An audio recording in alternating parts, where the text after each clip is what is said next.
like 45 minutes somehow, and I think I must have hit a button or something. But luckily the camera was off, so I wasn't like bare ass naked or whatever.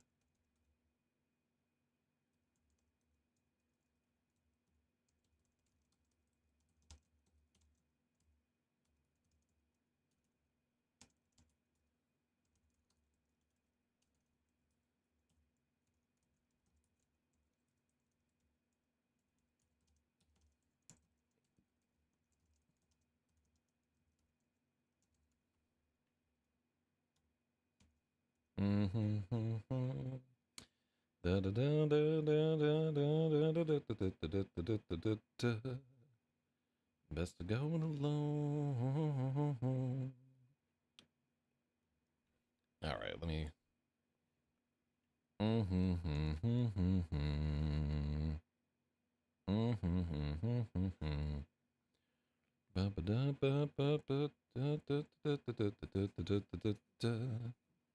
Shout out to AMD. Um,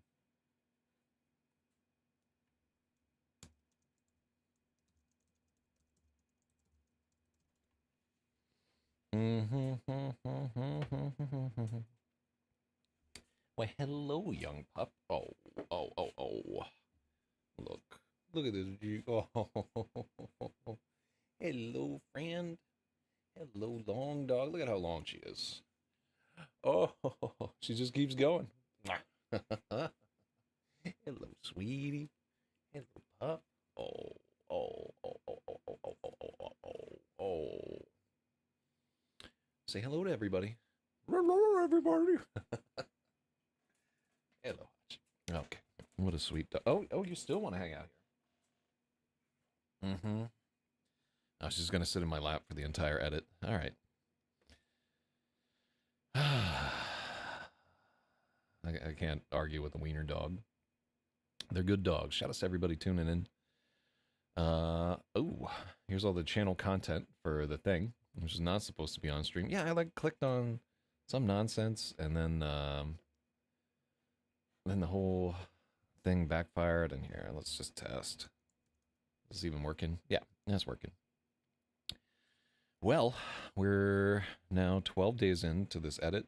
I'm now trying to get in 2 or 3 or I really would like to get in between 4 and 6 hours of editing each day, which means I'm having to do like streams in the middle of the night and so forth. But really, it would be great to finish this edit in the month of July. And I think one of the ways that we can potentially do that, just doing more editing streams. My attempt to like stick to any kind of fixed schedule just did not work out for me. Oh, you want coffee now? Is that what you're looking for? Look at this. Look at this. All right.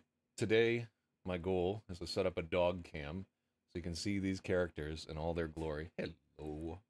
What do you think, Hachi? Oh, what do you think? Is this a good book? Are we going to win a Hugo Award? Yes, we are. Absolutely. Oh, what a sweetheart. Hachi, you're the best. But upstairs. Good doggy. I had to train them upstairs so I can get anything whatsoever done. They're good doggos. Yeah, it wouldn't be too hard to just have like maybe I could set up like a whole like nice area for them to chill in and so forth. All right, let me see what's going on in IRC. Oh, everybody's asleep. Let me see. So Flyback might have a brain tumor.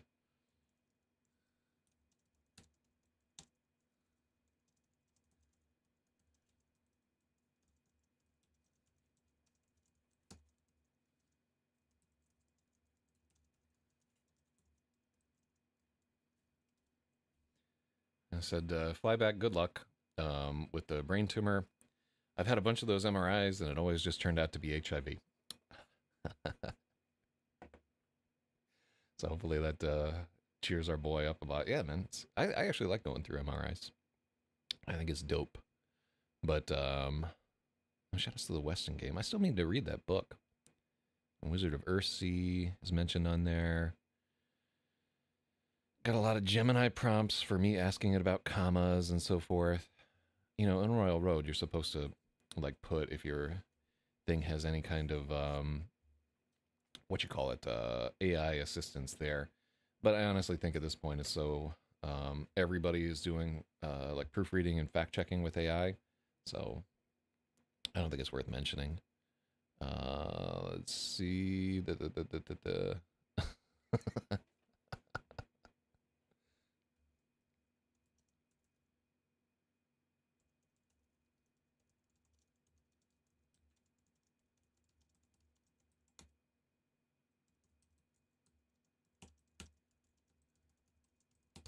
I'm not going to say what I just said on stream. Just know that it is witty and urbane. All right, let's get down to the process of editing. So, chapter 20, which means once we complete chapter 20, we are officially 1/3 of the way through the book. Just a few days ago, we were 1/4 of the way through the book. And then once we make it to chapter 30, we will be halfway done. So, little steps. So, chapter 20. Let's take a look. I think it looks fine. Robin gave Una a look she would never forget. Oh, this is too bright for me. There we go. Let me dwell in darkness like the Trago I am. Robin gave Una a look she would never forget. Oh, shit. Damn. Like, as soon as you came on to the stream, I have to pay $1 to the Leukemia Foundation. What's going on, Logic? How are you on Big Anjo? It's got to be math. It's got to be like 2 in the morning for you there. Shout out to Big Logic. But yeah, let's get into it. I think you have 4 edit points right now. Agatha has 10, so good luck finding commas if you are lucid enough to find them. Lord have mercy. All right, I think it looks fine. Robin gave Una a look she would never forget. She had barely needed the scissors. His hair came away between her fingers, easy as cotton from a bowl. Why is it outlining bowl? This is correct. Oh, it's an idiot. You're playing Minecraft? Aw. She's sleeping, but I can't sleep. Story of my life, man. Like, the rest she cleaned up with Hector's straight razor. $2 saved. She'd only nicked him once.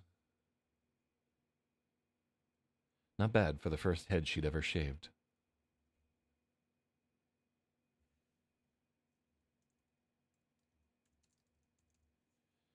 She'd only nicked Robin once. Not bad for the first head she'd ever shaved. The paleness of his scalp and the shadows under his eyes made him look so much older. I'll just stay inside and paint birds. Good. You need the practice, Una said. Robin blinked. She stared back. I won't let you sit around feeling sorry for yourself. You have friends, food, a roof over your head. That's more than a lot of people. So you're sick. So what? All my friends are gone, Robin. Hector is gone. Lucinda, too. It won't be long for me either. I think that there is a comma on either. Let's check. It won't be long for me either. So either is at the end of the sentence. No, I think we're going to wind up taking that comma out. Let's check with the Oracle.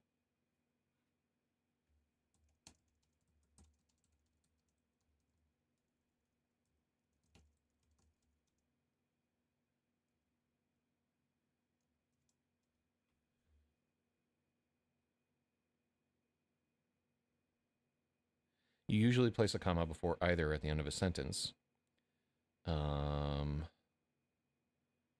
When either or to comes at the end of a sentence to mean also or likewise, standard grammar rules suggest using a comma to create a slight pause.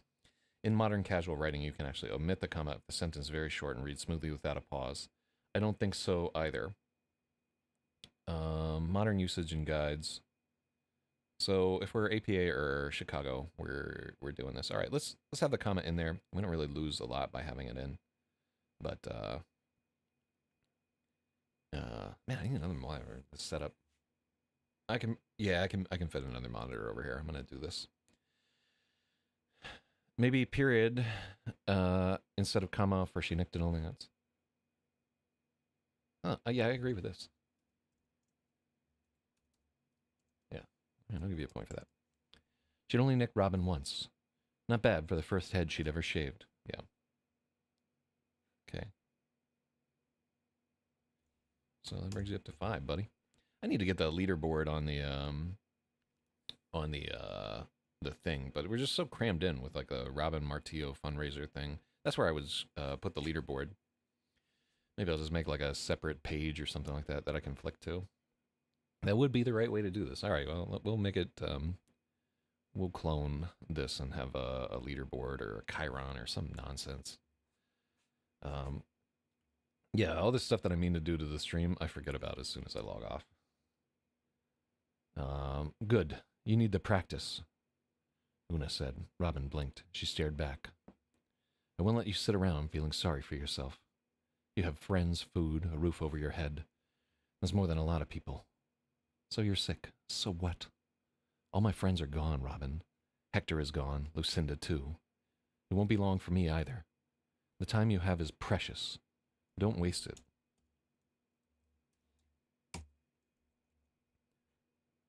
And then we know that this is Una.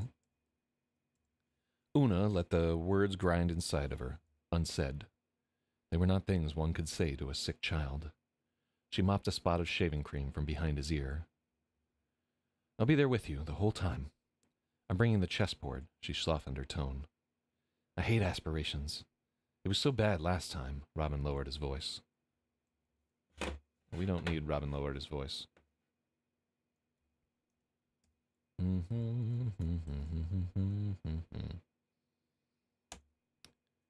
The storm will pass. When you make it through the other side, you'll be so strong. There won't be anything you can't do, Una promised. She needed it to be true. Robin ran his hand over his shaven head, trying to get used to the feeling. Everyone will look at me, Robin realized. And what will they see? A hincha for Cruz Azul. Huh? Una took her surprise from under the table. She'd wrapped it in the comics section from yesterday's Albuquerque Journal. Go ahead, she said. Inside the box was a brand new cap. A badge was embroidered above the bill. This should be a colon here. A badge was embroidered above the bill, a blue cross and a white ring upon a crimson field. 6 stars arched above. Do I want arced or arched? I think arced is it's hard because it so what I want is it's like doing a rainbow. 6 stars arched above, one for each championship victory. The letters read Deportivo Cruz Azul. So I think Deportivo is sports club. Let me get the actual translation. Deportivo. Sports. So it's just sports. Cruz Azul sports, and then it can either mean sports or a sport car. And it can mean casual. All right. I don't think we need to translate that since I don't actually know what it means. All right, so I had it right. I think arc would work too, but it would get confused with like an electrical arc. So arch is fine. Robin gasped. Don't lose that, Una grinned.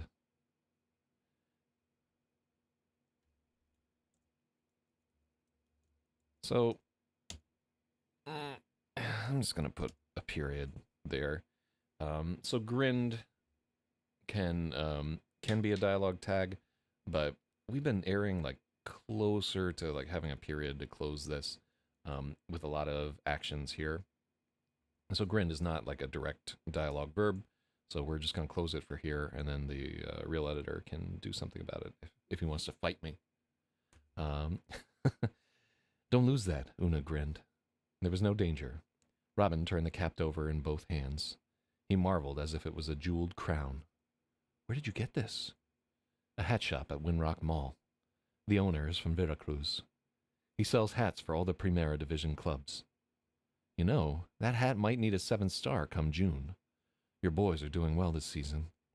Of course they are, Robin puffed up with pride. La máquina celeste lo aplasta todo.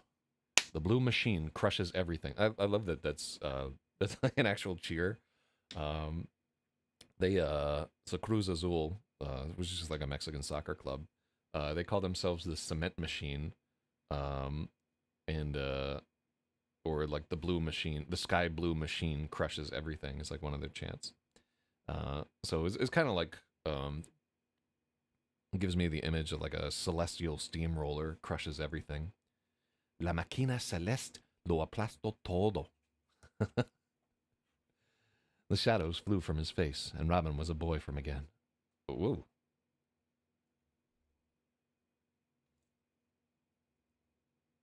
I hate to like include suddenly. Um, no, let's not add anything here. The shadows flew from his face, and Robin was a boy again. The hat was worth its weight in gold. He rushed off to admire himself in the bathroom mirror. Una practically had to drag him away to get him to the car. Okay. So this is just like a meant to be like kind of a heartwarming scene between the two of them. I like that Una is kind of like puffing him up a little bit in this spot where he really needs reassurance.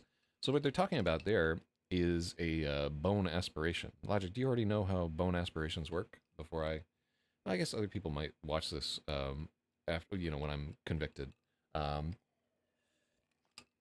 so a bone aspiration is really they use this giant ass needle and they jab it into your hip bone. I can't remember if they drill or something like that, but I think they just do it with a big old needle. And then they pull out marrow from your hip bone because the hip bone is like one of the spots where they can do this. And it is like super painful. Then after you do it, they have to use like a pressure band. Okay, so in this case, where he has leukemia, they're very concerned with his absolute blood count. That's how many neutrophils they're finding in his blood. So these are like precursor white blood cells. Leukemia is largely a disease where sort of malignant neutrophils, I'm mispronouncing neutrophils or whatever, but where the body starts to produce these from sort of stem cells, these white blood cells that can't turn into white blood cells. They're like precursors and they clog up everything. And they're essentially immortal and so forth, like a lot of cancer cells.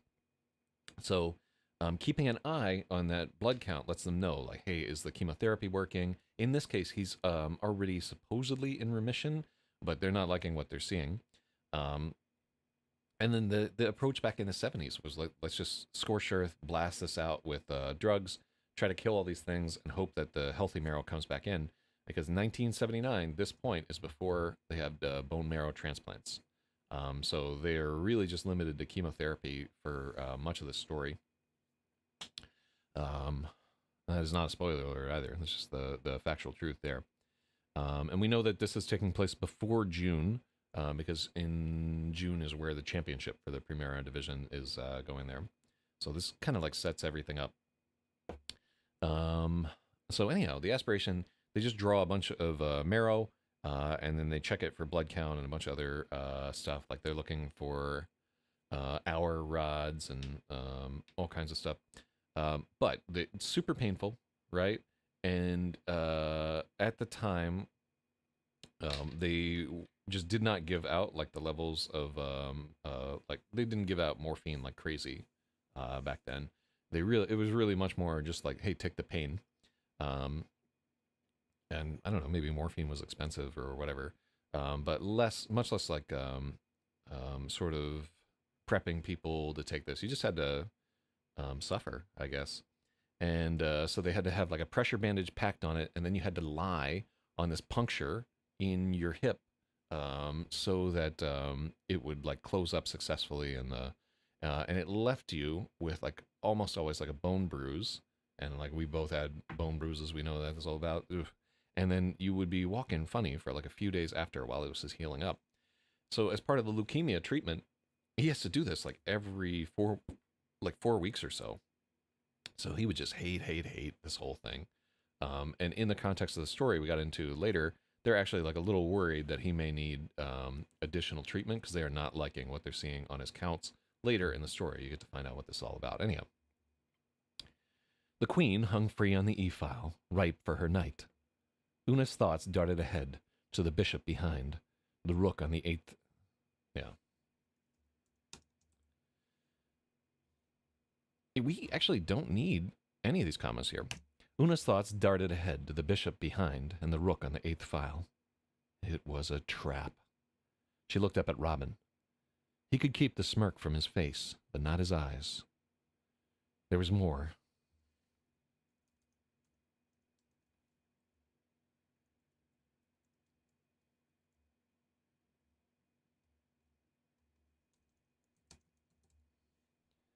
There was more. If she ignored the queen, he could follow up with his other bishop.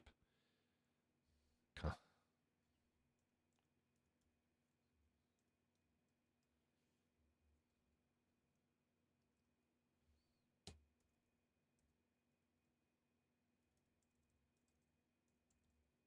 So I hate this, by the way, like having trailing ellipses and then a period. But I know that the editor I work with, if I do work with the same guy, because I don't know what he's going to charge for the story, apparently his editing business has just been wrecked by ChatGPT. Like everybody's just letting ChatGPT doing all their editing. And I got to tell you, like letting ChatGPT do all your editing is a terrible mistake. Like I have seen the editing that it does. It is no bueno. It's not fit for print. But doesn't really matter. Like I meant to. Here, let me do that now. I'm gonna edit this so that our threshold for this, because I like it's just spamming the conversation. I don't like it. I don't like it. Let me find dashboard. Cloudbot is the one doing this, because yeah, this account isn't banned on Streamlabs like all my other ones. Haha. Although Streamlabs is trash, by the way. Let's set the line minimum to 5, and the interval at 15 is fine. But yeah, I like have this set up as if a ton of people are watching this, and they are not. So let's see. I could just have it manually trigger off of whatever too. But all right, so that should be less annoying. Sorry. Same with letting it do all your programming. Yeah, people, and it's seductive, right? It's like, oh, I'll let it do a little bit more. I'll let it do a little bit more. I'll let it do a little bit more, and then it's running your entire economy, and then humans are ground up for their nutrients. This is taking forever, Robin said.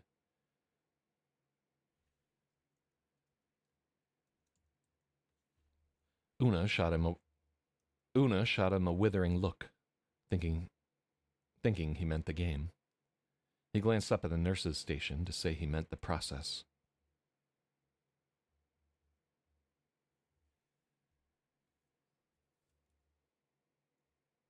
Well, he doesn't say.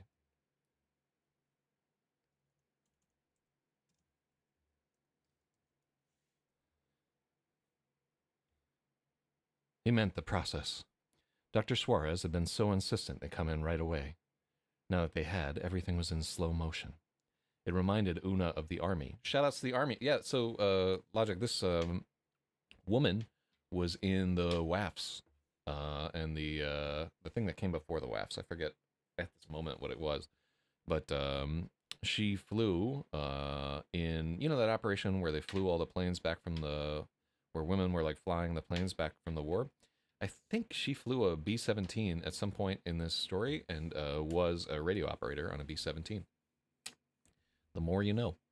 And then Hector, her husband, was also either a pilot or he was something on a plane.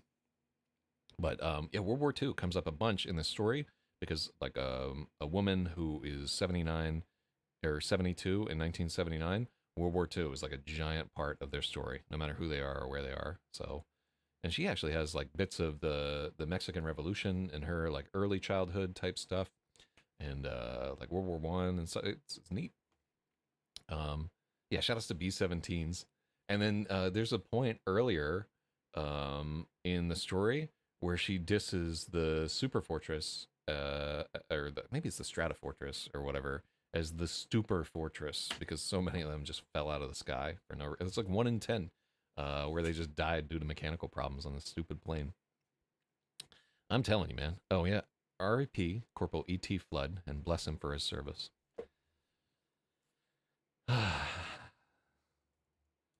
It reminded Una of the army. Hurry up and wait. It'll pass. Focus on the game, Una said. I did. Your move, Tita, Robin smiled again. A month ago, you couldn't... A month ago, comma... It's an introductory phrase. A month ago, you couldn't tell rooks from bishops. Una shook her head and wondered how she'd gotten... Una shook her head and wondered how she'd gotten into this mess. If she wanted to know, the composition book was right beside him. The insufferable Jodon... I don't think it said like Jodon. Jodon. I don't know how to pronounce Jodon. The insufferable pest recorded all their moves in his diario, just as she'd taught him. You could always surrender, Robin suggested. You're talking crazy, Una said. She turned her eyes back to the board to look for a way out. Okay, cool. Yeah, this is a very short, chill chapter. And it does a lot for my goals of like both showing so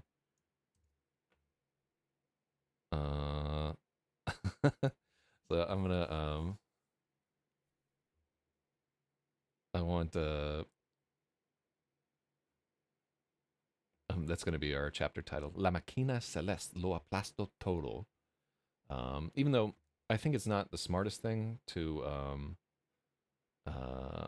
have our chapter titles be in Spanish, because we're not gonna pick up like a lot of Spanish-speaking readers on Royal Road, and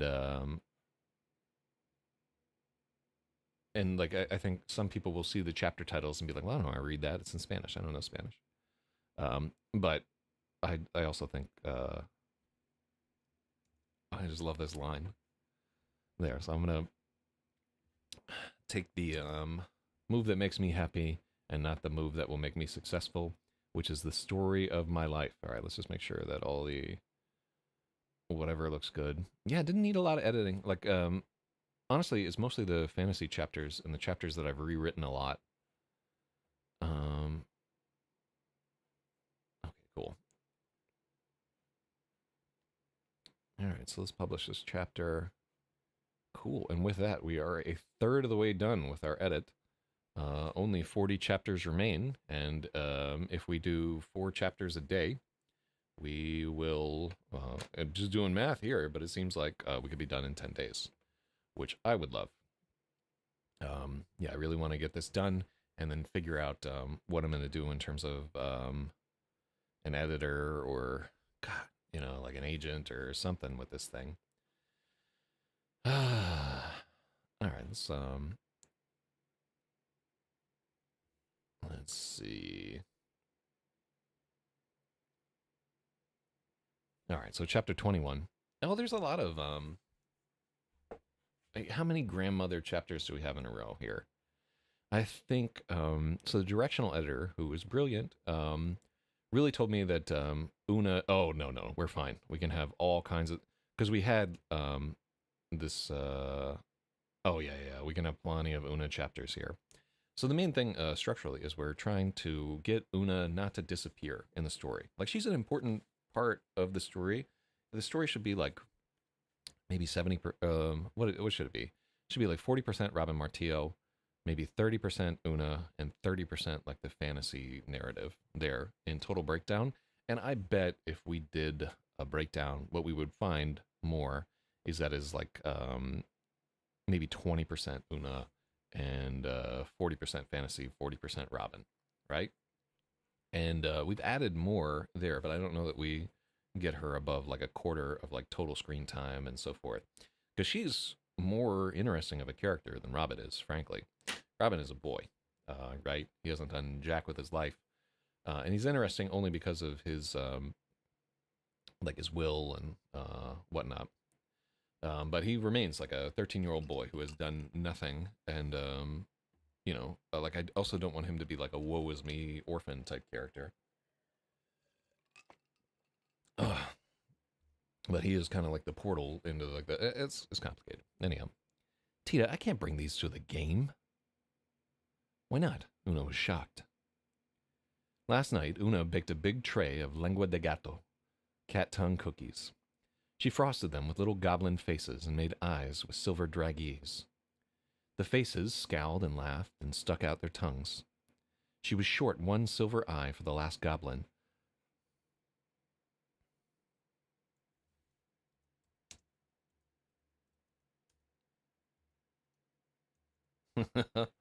Well, that's smart on her part. Una snickered to herself. Una had snickered to herself as she squeezed out a licorice eye patch with her piping bag. The mob of goblin cookies were carefully layered between sheets of wax paper and her favorite Tupperware.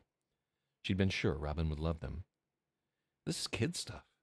Can't I just bring some soda or a bag of chips?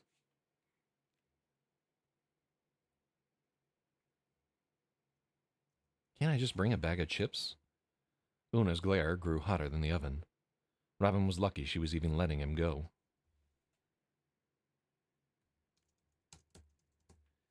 Robin was lucky she was even letting him go to the game. Some of those boys were almost out of high school.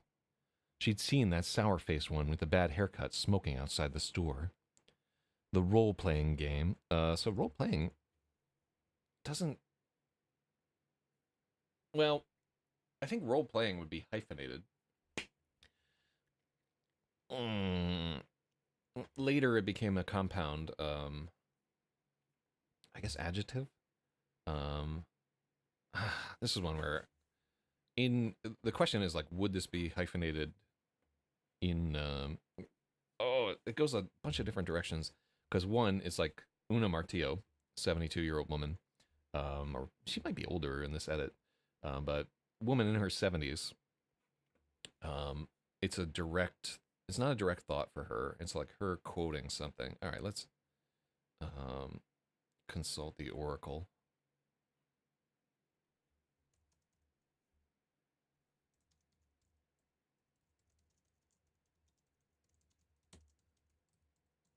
Is role-playing hyphenated? It's hyphenated when you use it as an adjective modifying a noun. Okay, cool. You skip the hyphen where it's a noun or a standalone. Yeah. Okay, so we do need the hyphen there. So when you have an adjective modifying a noun, a game or community,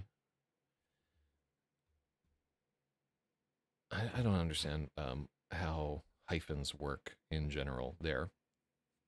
Yeah. Oh, you got that too late. I'd already made the decision. Logic. Hyphenated to distinguish it from role playing. Well, it is role playing. Like there's no distinction. Like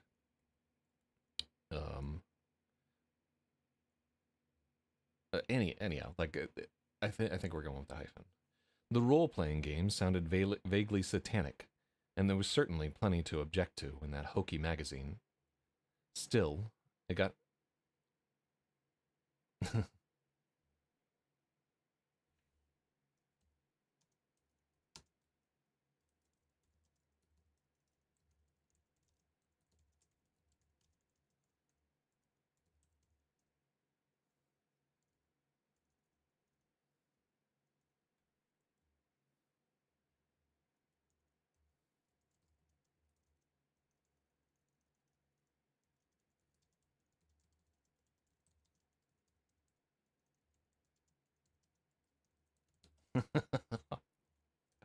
Oh, shout out to Black Labyrinth magazine. I think Black Labyrinth is in all caps elsewhere in the story also, but I'm not willing to like go back and search. I think one of the chapters. I don't remember which one. The role playing game sounded vaguely satanic, just like that Black Labyrinth magazine. Still, it got him out of the house. let's have her call it awful. Just like that atrocious Black Labyrinth magazine. Still, I feel like she would use the word atrocious. Still, it got him out of the house. Robin needed friends, and could she really complain about the occult? She'd spent Let's call her Una here. This is her chiding herself, right? This is her internal monologue. Robin needed friends, and could Una really complain about the occult? She'd spent 3 days petrified over some silly lotteria cards.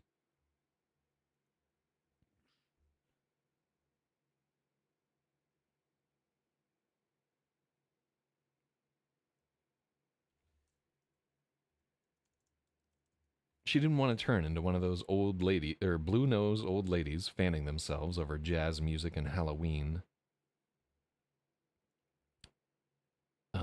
I think we need a comma between ladies and fanning.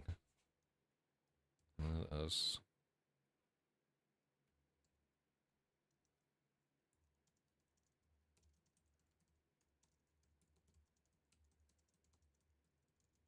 Maybe a semicolon. No, it's not a semicolon. No, you do not want a comma.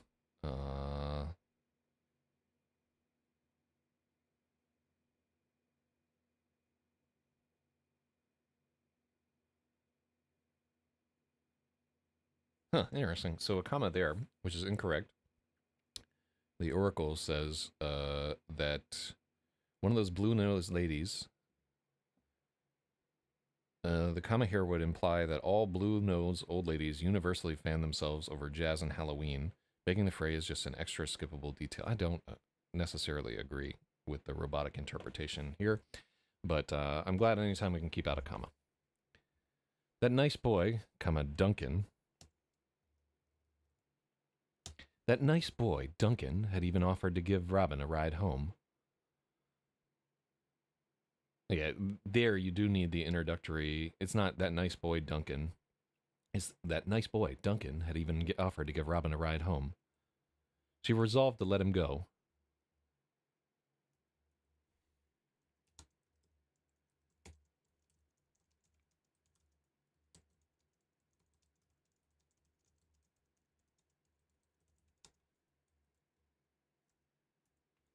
Oh, yeah, so Black Labyrinth, all caps, right in the same thing.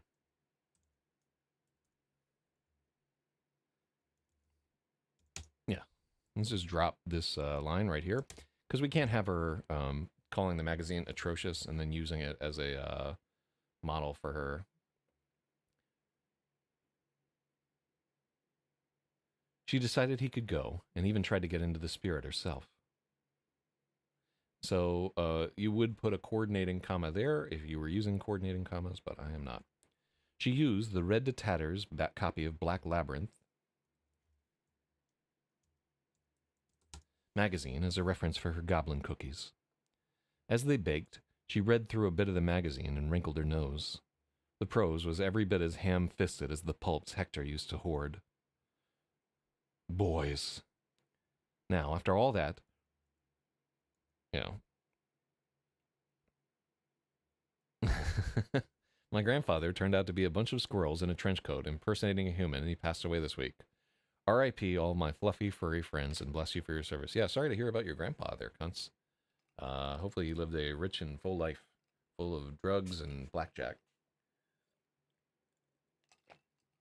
Mm-hmm.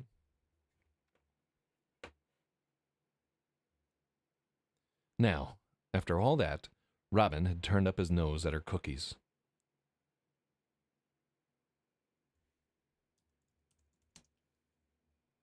Now, after all that, Robin turned up his nose at her special cookies. Una locked her hands on her hips and bore down on her ungrateful grandson. Do you think these made themselves? 3 hours, Robin. Tita, the other guys are going to rank on me if I show up with Grandma's cookies. This is a real throwback to guys ranking on you in the 70s, right there. How long has it been since you heard somebody say, guys are going to rank on me?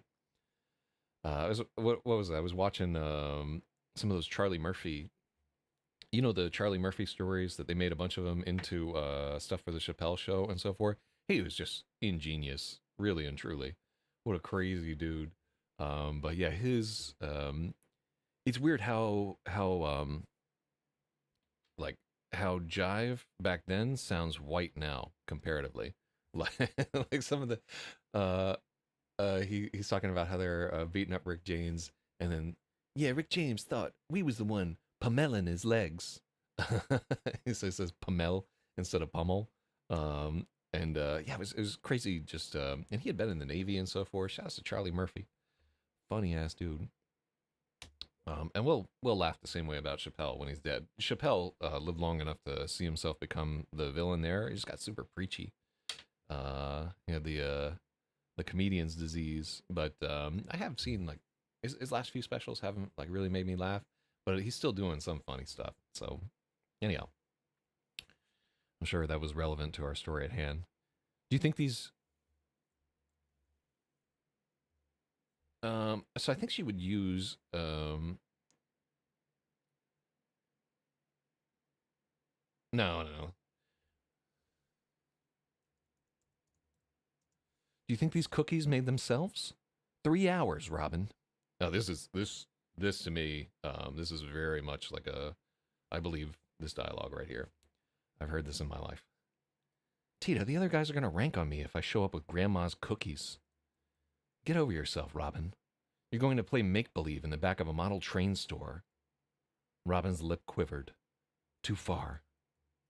All right. Una let out a long breath, full of things she wanted to say, but would regret. Would Una let out a long breath, full of things she wanted to say, but would regret. You're making a fuss over nothing. No one is going to complain if you show up with cookies, especially mine. I've seen how those boys eat. If there's even one cookie left at the end of the game, you can bring whatever you want next time, as long as you buy it yourself.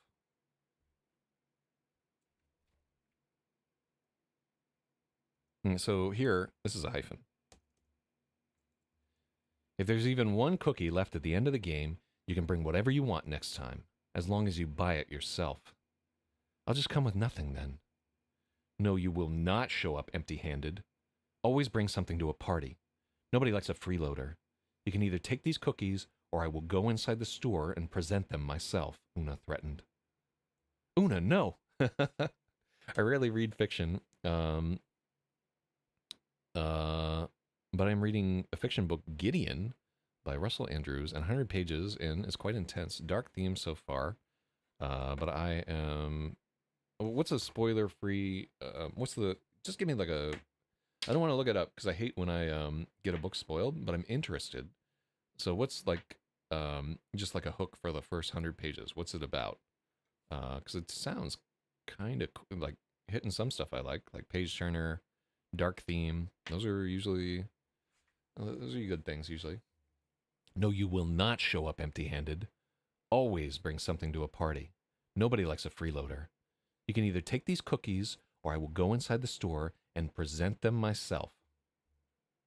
I kind of wonder if we need a coordinating...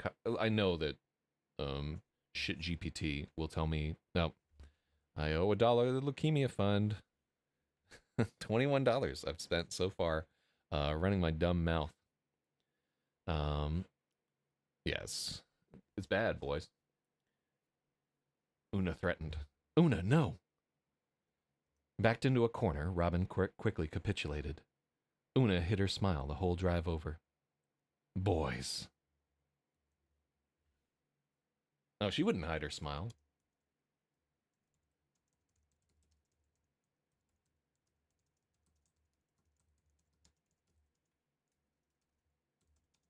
So I do this a lot.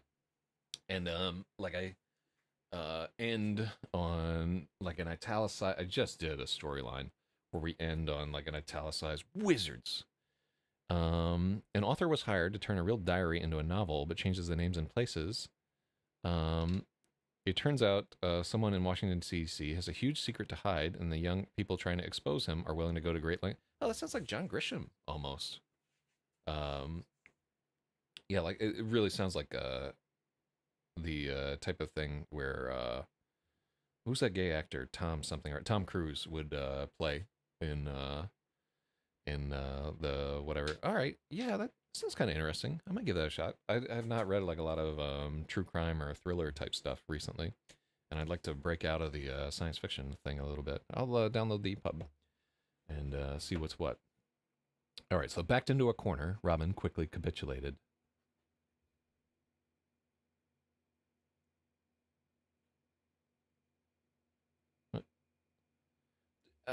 Is the word quickly doing anything for us here?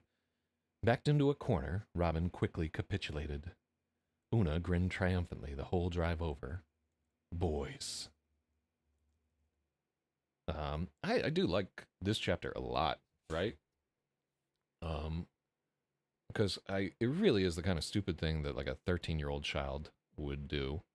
Um, and I like that it's very humanizing to his character to show him being like, oh, the guys are gonna laugh at me, and her just not taking any BS from him at all. She's very much like a and the other part too is that like it shows her like getting into her creative side, which is like an important thing because he has inherited some of this where she's like, oh, I'll do a little eye patch. That's one of my favorite details of the whole story, honestly. And that was just like a little aside there. I like this chapter a lot. I think it's dope. Um, oh yeah, we get very so this is a hardcore nostalgia chapter too. Like a lot of the appeal of this story is having like this very rose tinted view of like the late 70s and being a child and being excited about a game store and like just remembering family in like a positive light, even though the action that's taking place is super dark. There's meant to be like a lot of like cozy and comforting themes throughout this, and I've learned that this is what people are really responding to in the Arcanist story. They love like the coziness of the story.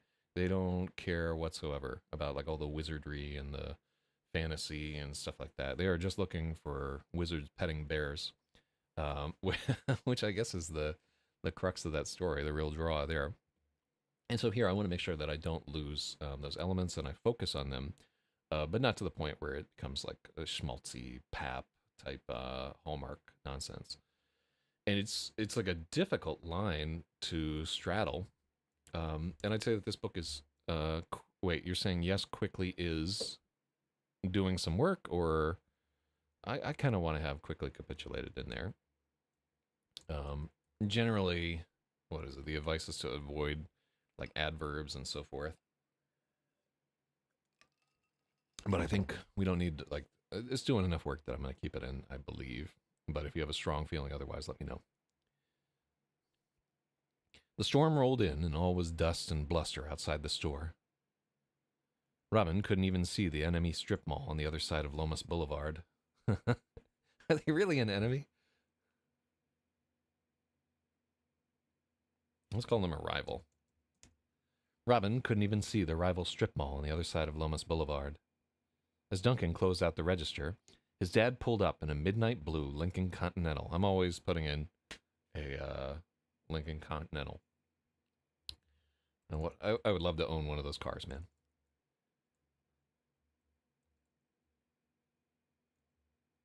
Yeah, with the suicide doors. That's if I ever make like any number of millions of dollars, that's the first thing that is going to be sitting in my garage. I saw one when I was like 18, and I've wanted one ever since. As Duncan closed out the register, his dad pulled up in a midnight blue Lincoln Continental. Mr. Schweitzer brought in 2 extra large pies from Pizza Castle.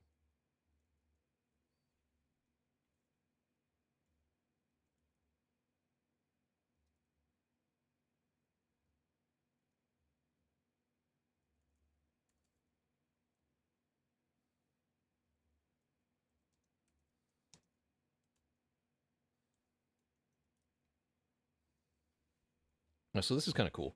So there's this is a pizza restaurant that existed at the time, and pizza was not as big of a deal back then as it later became after the advent of like Ninja Turtles and Domino's ads and stuff like that. So Pizza Castle actually existed, and they had a castle special on their menu with green chili, and like New Mexico, they put green chili on everything.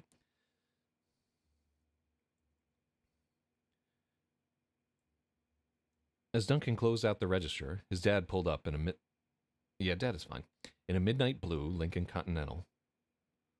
Mr. Schweitzer brought 2 extra large pies from Pizza Castle, a pepperoni and a castle special with green chili. He knew Chuck, Vlad, and Sandy by their names.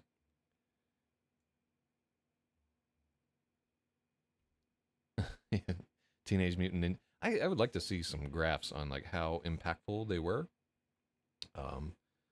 Because it was a good time to sell pizza. I know that much. Mr. Schweitzer had the same goofy grin and manic energy as Duncan, maybe even more so. Dad, this is Robin Martillo. Duncan made the introduction. Mr. Schweitzer's hand trembled as they shook.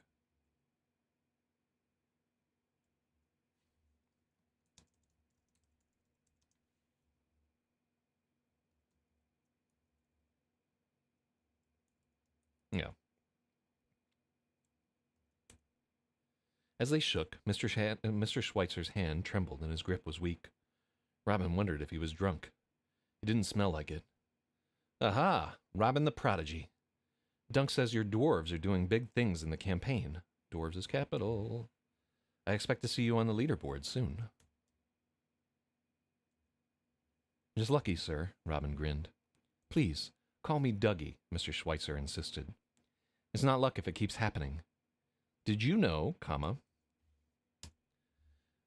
we had to rewrite half the campaign after your presscoat slew the Diamond Drake?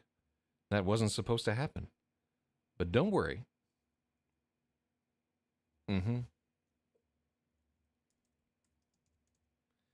That was not supposed to happen. But don't worry, we've got more surprises in the work.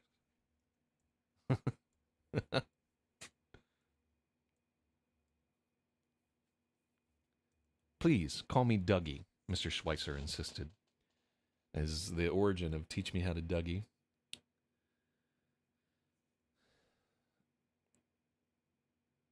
Let's see. That was not supposed to happen. But don't worry, we've got more surprises in the works. Not one word, Duncan warned. Ha ha! It'll be big. You boys have fun. Roll well. Don't break anything you can't fix, Mr. Schweitzer grinned.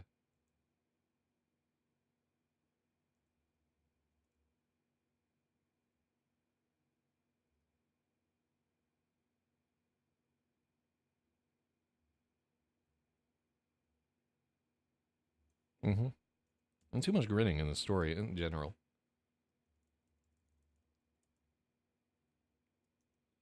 Mr. Schweitzer collected the deposit envelope from the till and walked off with a limp. Robin noticed a bulge on his hip under his sports coat. Is it sport coat or... yeah, I think it's sport coat. Robin noticed a bulge on his hip under his sport coat. The Lincoln's engine roared as it vanished into the dust. Is that a gun? Robin asked. Yep. Big old 45. Dougie's too cheap to pay for the Brinks truck to come, Duncan explained. Thinks he's a cowboy. Whoa. Yeah, he's not a bad shot either with his good hand. Alright, shout out to you, Mr. Load. And go off and bake myself some nuggets and fries and call it a night. Oh, what time is it in America? Good lord. Sport coat? You think it's sport coat? Oh, let's find out, Logic. Let's find out.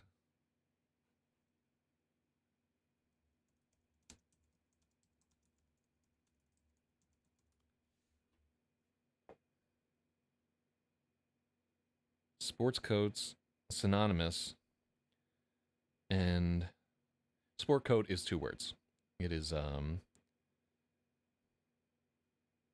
let's see. Let's do Ngram, because I think I actually did this.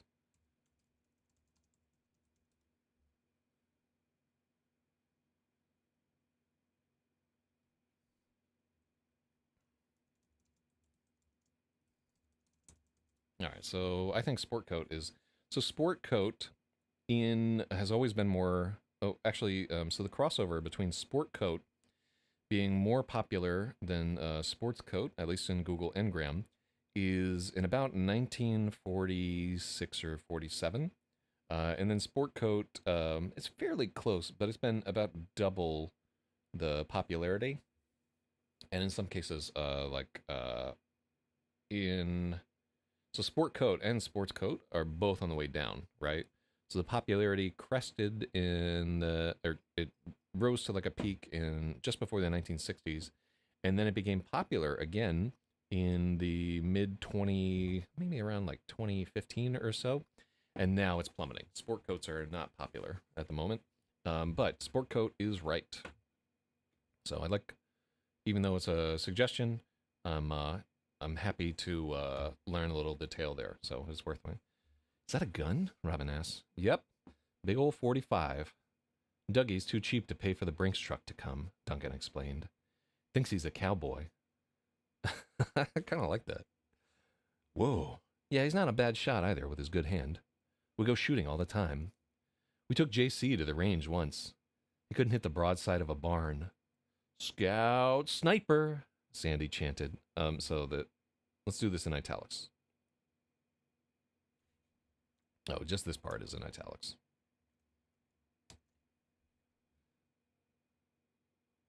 He pulled a big haw from Vlad. What happened to your dad? Was he in the military? It's cool if you don't want to say, Robin added quickly.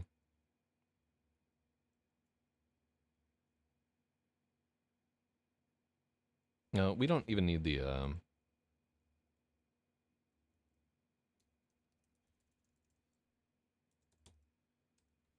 It's cool if you don't want to say, Robin asked.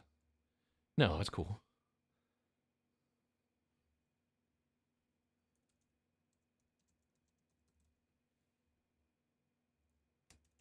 Yeah, let's have him say it's no big deal. And make sure we don't use it's no big deal elsewhere. I just don't want to repeat cool twice. Even though 100% like children in a store, they would say cool a bunch of times. It just doesn't read right.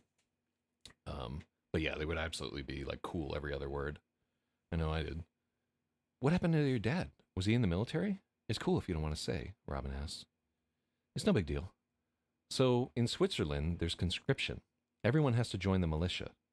He didn't get hurt there, though. He was an electrical engineer working on a big dam in Mozambique. There was chloroquine-resistant malaria there, and a lot of people got sick.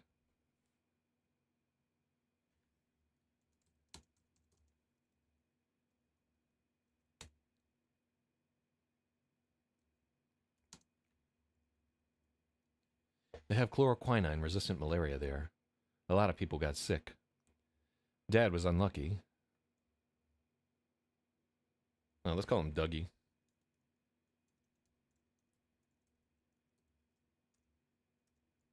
Dougie. Oh, I was just talking about how we had this in the story. Dougie was unlucky. He got the cerebral kind and had to retire. That's a big part of why we moved here. The dry air helps. The store is like his retirement project. He loves models, but he can't really do them anymore.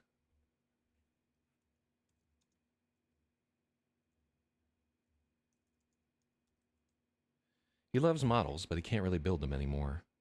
This is the next best thing. Wow. So we now have two people in the story who are too crippled to do models. That's awesome, Robin said. What about your dad? What does he do? Sandy asked. Robin shrugged. He had no idea. Oops. Oh, whoops. My fault, man. Sandy looked pained. De nada. People always danced around the topic, but it never bothered Robin. People always danced around the topic, but it never bothered Robin. Back in Amarillo, his friends that still had their dads all wished they didn't. Lucinda brought men around all the time. The best part about them was when they left. Duncan closed up the store and cut the front lights. Vlad escorted the pizzas to the war room. War room is capital. Your room.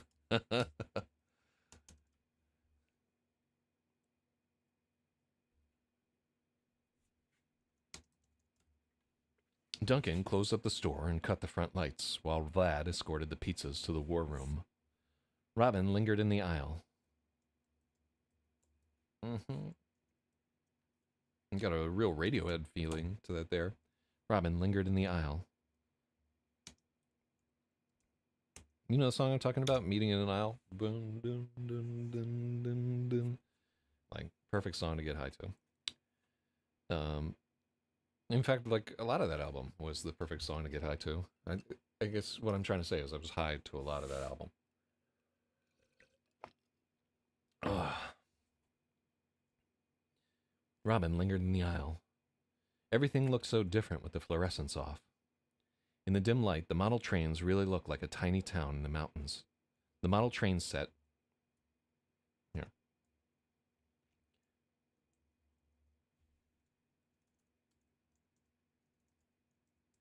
In the dim light, the model train display really looked like a tiny town in the mountains.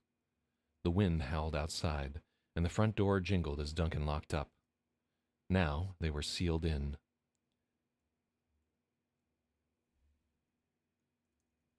They were sealed in. It was a cool feeling to be behind the scenes. Yeah, and so this is a real one too. Like it definitely is cool. You like go to an event at a store or whatever, and they like lock the doors, and you're inside and stuff. Be cool. Don't screw this up, Robin reminded himself.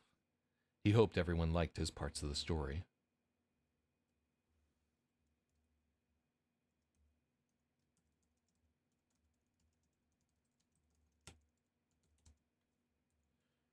The war room lights were dimmed, and a dragon's hoard of snacks were piled on the far table. Checking out the spread, Robin realized he'd made a big deal over nothing. It wasn't like the other guys didn't have grandmothers, too. Everyone had brought something. Sandy's mother had sent him with some kind of sweet baked noodle thing and a tray of cocadas, which he called macaroons. Let's...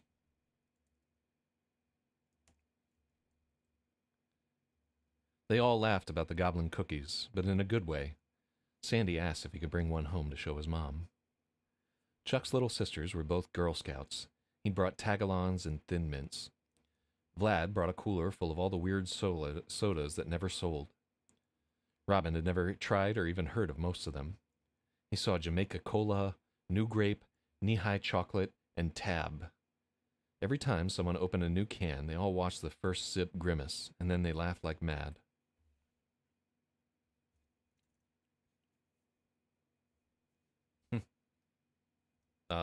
What do we call him? Every time someone opened a new can, they all watched the first sip grimace and laughed like mad. All right, I like it. After the snacks and chatter, they settled in for the rules explanation. I know, right? Tav is up in there. Knee-high. I think I had New Grape at some point there. Yeah.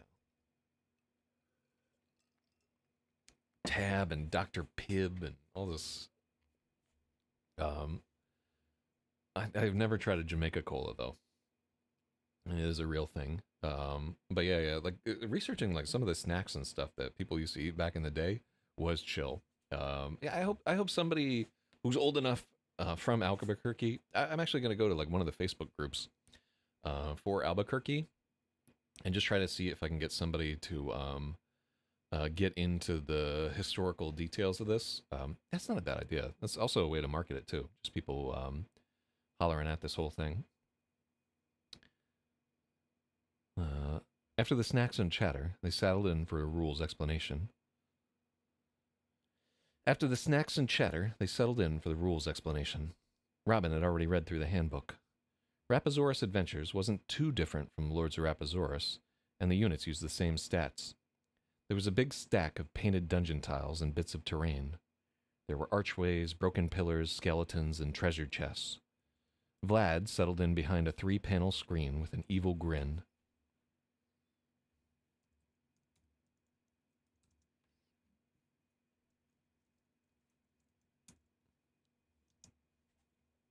Vlad settled in. let's say that he lurked behind it. There we go.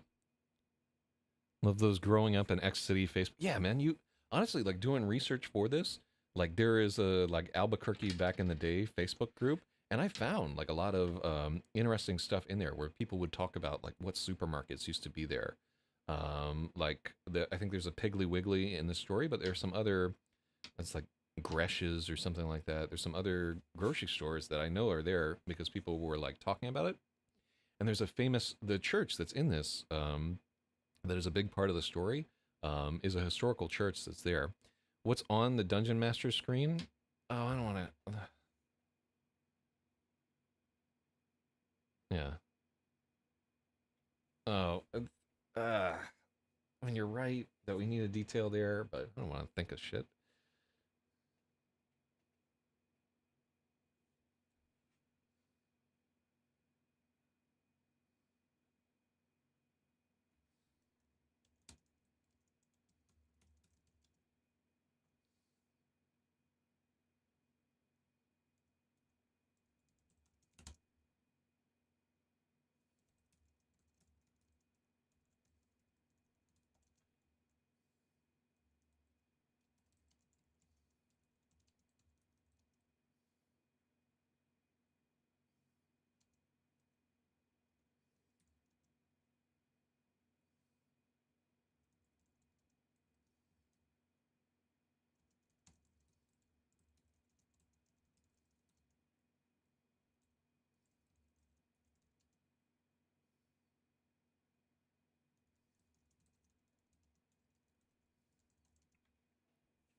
The front showed two dragon eyes in the darkness.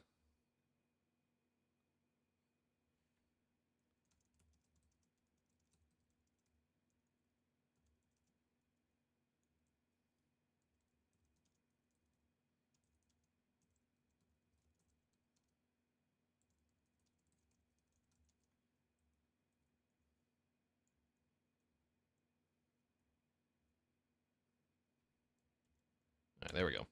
I do think that's a good addition. So Citizen X. Oh, what's up, Citizen X? Yeah, thanks for joining us. I think you will really like this one once we get it done there. It has a lot going on. Okay, so logic, you get a point there. I would almost give you 2 points, just because that is anytime that my inclination is like, nah, I just want to be lazy. But let's read through this a couple of times. Vlad lurked behind a 3-panel cardstock screen with an evil grin. Do people understand what we're saying when we say screen? Because we would call it like a DM screen, but this was before you had like Dungeon Masters. 79 is before D&D. Is like really a thing. Vlad lurked behind a 3-panel cardstock screen with an evil grin. The front showed two dragon eyes at the end of a dark tunnel. Vlad's side was covered with charts and tables. Okay, Robin, have you got him? Duncan asked. Robin had been looking forward to this. Tucked into his borrowed copy of the rule book were a set of 3x5 index cards. He generated a bunch of the heroes based on... He generated... Okay.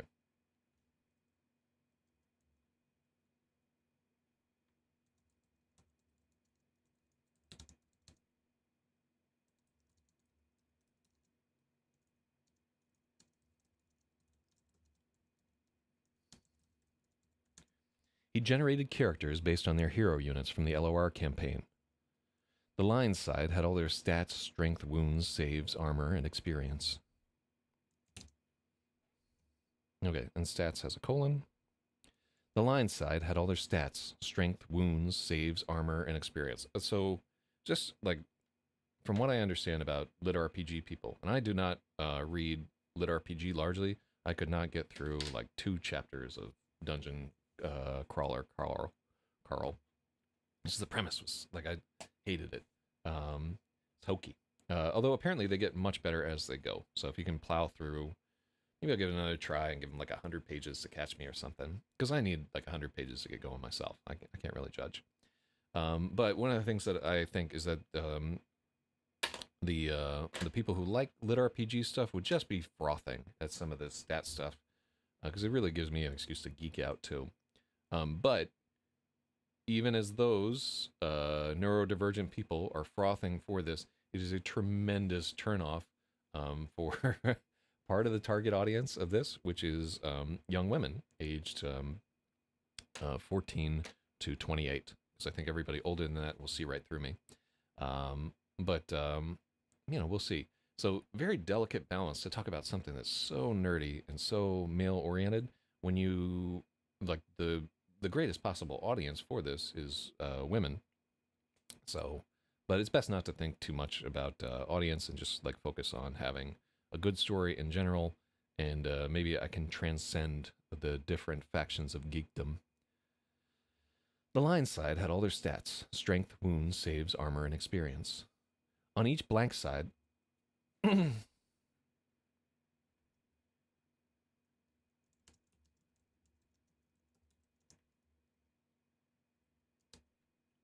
the blank sides, he'd sketched a little insignia and written up a backstory. Everyone wanted to pass.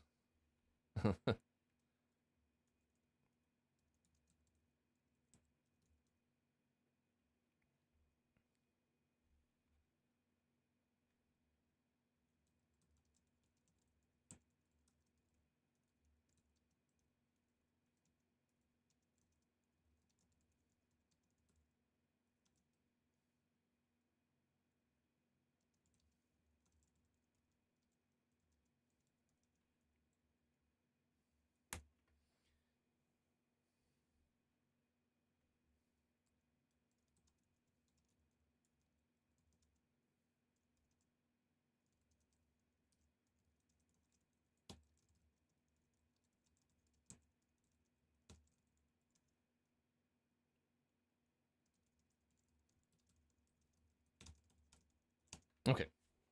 And Ron, make sure, or Citizen X, make sure that you are live. Uh, the guys divided up the characters and passed them around so everyone could read them all. Okay, cool. I like that. The guys divided up the characters and passed them around, comma, so everyone could read them all. Hell yeah. These are pretty good. Vlad seemed surprised. Smart choices on the feet. Check this out. This dwarf fought in Dagbellow Dell. Check this out. This dwarf fought in Dagbellow Dell, and that's the elf. Cool. And that's the elf that zapped JC's Beastmaster at the Battle of Macamil. Battle should be capitalized.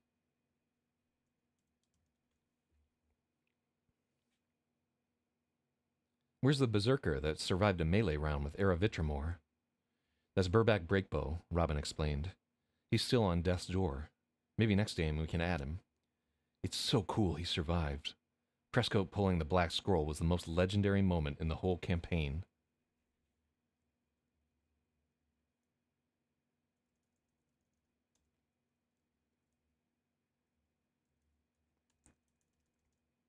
Prescoat pulling the black scroll was legendary. Chuck gushed. I'm going to write up a story like this for my Templars.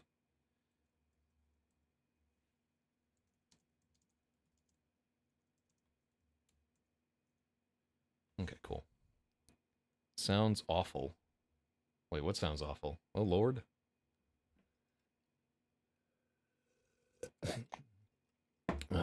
Let's, It's so cool he survived.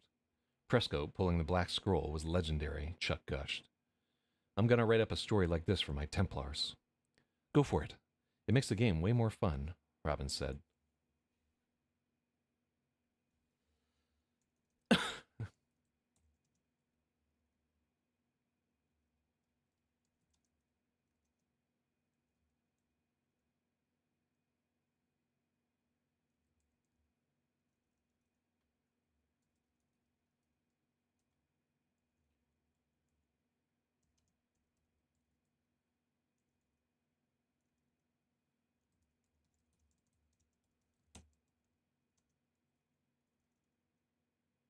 Mm-hmm.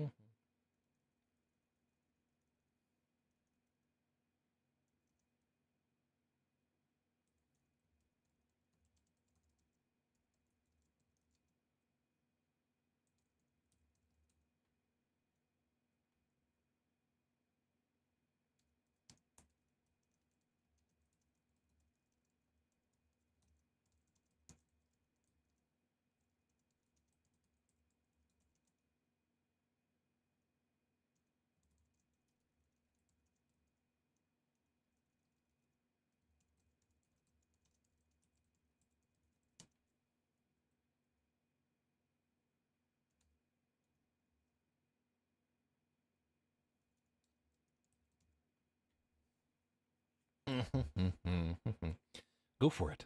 It makes the game way more fun, Robin urged. He was deeply relieved that everyone dug his characters. He kind of expected to get laughed at. Duncan shuffled the cards up and let each player pick one. Sandy got Ureg the Whirlwind. Chuck got Cinnabonathi the Ranger. Duncan... Chuck got Cinnabonathi the Ranger, and Duncan got Hilg Stone's Throw. Ooh, you're the purest of the Hawkmoon. Cinnamon Nasty, Sandy trilled in falsetto. Wait, should I do that? Can I even trill in falsetto? Ooh, you're the purest of the Hawkmoon. Cinnamon Nasty, Sandy trilled in falsetto. Cinnabonathi, you illiterate goat herd, Chuck snapped back. Bog's beard. How'd I get stuck with a bunch of tree-hugging Tinkerbells? Duncan growled in a low dwarven brogue. In a low brogue. Who'd you get, Robin? Robin held up his card. Ha ha. Of course, Vlad laughed. He'd drawn Bobbert the Apprentice. Don't roll a 1, Duncan roared. Duncan Ward. All right. So, I mean, for me, this is super fun to get into this, right?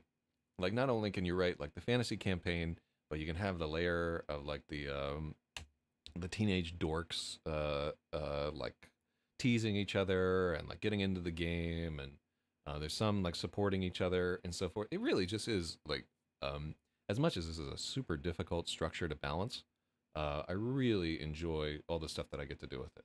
Like I'm just this was a neat one, you know. Yeah, this book started as a all right, let's add a new chapter here. What we're gonna call this chapter? Let's see, right dashboard. I am getting good reviews on this stuff, by the way. Like, all my recent ones were like 5 stars. 5 star, 5 star. Hey, that's pretty good. Although I will tell you that on, and this is breaking my heart, on Goodreads, like the last 4 or 5 Zeros reviews have not been so good. It almost feels like a targeted campaign against me, but it's not. It's just like one of the people was like, yeah, like the audiobook was well narrated, but it's just not for me. And it's like a woman who like just what is she doing? Oh Lord, is that a dog that did that?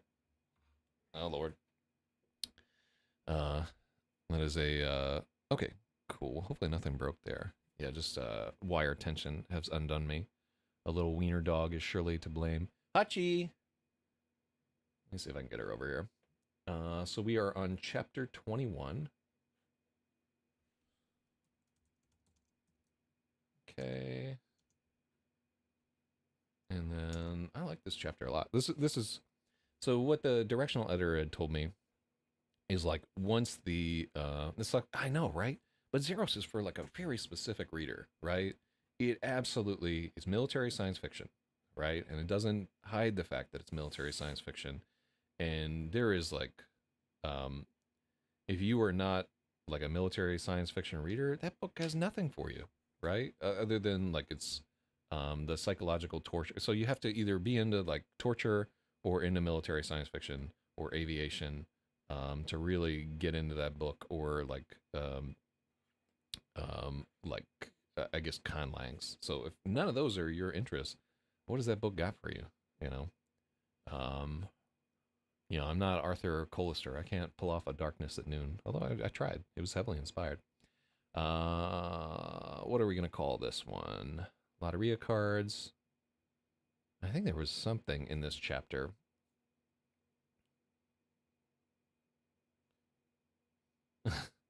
It's not Call Me Dougie. I love where they make fun of him with Scout Sniper. So the guy that they're making fun of is he's like 17. He's like, as soon as I turn 18, I'm joining the Marines as a Scout Sniper, and he can't shoot. Let me see.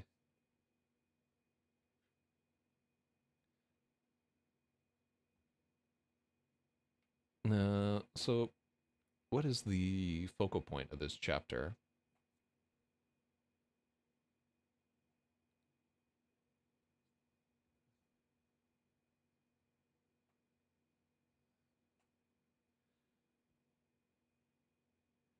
I guess this is where they call him this is where somebody like calls him Robin the Prodigy for the first time. So let's just do that.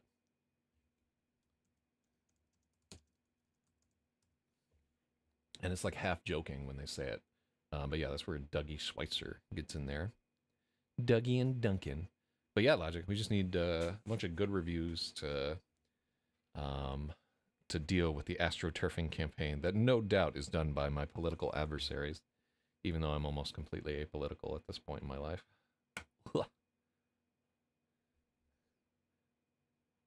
Let's see. Wargaming Tabletop Fantasy. All right, so that's chapter 21. It's 6:40 in the AM. I got dogs that need walking. But let's see how long the next chapter is. I think it's pretty long. Oh, yeah. All right, let's stop here. Let's get into like prophecy and so forth. I actually am not 100% that the next chapter isn't going to get cut, really and truly. So let me read through this one before I get into it there. But yeah, I expect we'll do. We got 2 chapters down, and I want to get 2 or maybe even 3 chapters done before the end of the day. But I think the next chapters coming up are long and they're fantasy chapters. So let me take my doggies for a walk, and then we'll see what we can make out of this whole thing. But yeah, Logic, Kunz, thank you so much for jumping in. Citizen X, good to hear from you. I don't know what sounded awful, by the way. So if you have a second, if there's something in the text that sounded awful, or if it was just something that I was griping about. So as of right now, our donations to the Robin Martillo fundraiser are at $150, and then we have $5 from, so 150, $176 as of right now. And by the end of this, I swear on the last stream, if we don't make it to 500, I will just curse 400 or 500 times so that we make our goal. I know it is cozy. I like I like a lot this. So this is kind of the end of the first act of the book. Is really these guys playing Dungeons and Dragons, and in the middle of a storm. It's like a thunderstorm out in Albuquerque, and you know it really does. At some point, they'll even be like, "Wow, man, summer's just about to start. No more school, blah blah blah," and where the kid can just forget that he's sick. All right, so things that I want to accomplish today, maybe before the next stream, is I want to have the editing leaderboard set up somewhere on the screen where you can see it. Just take it. I don't know why I have it in a Word doc when it could just be a GDI text thing.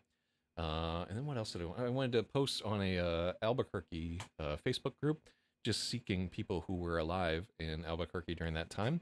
And I also want to find a leukemia survivors group, and just I really want to solicit people who have gone through acute acute lymphomic leukemia, especially ones that went through it, prior to the advent of bone marrow transplants. But it's hard because you're not going to find a lot of those people. I'm just putting it out there. Anyhow, is what it is, ain't what it ain't. Either you can or you can't. I will see you guys, and there is a show on Friday.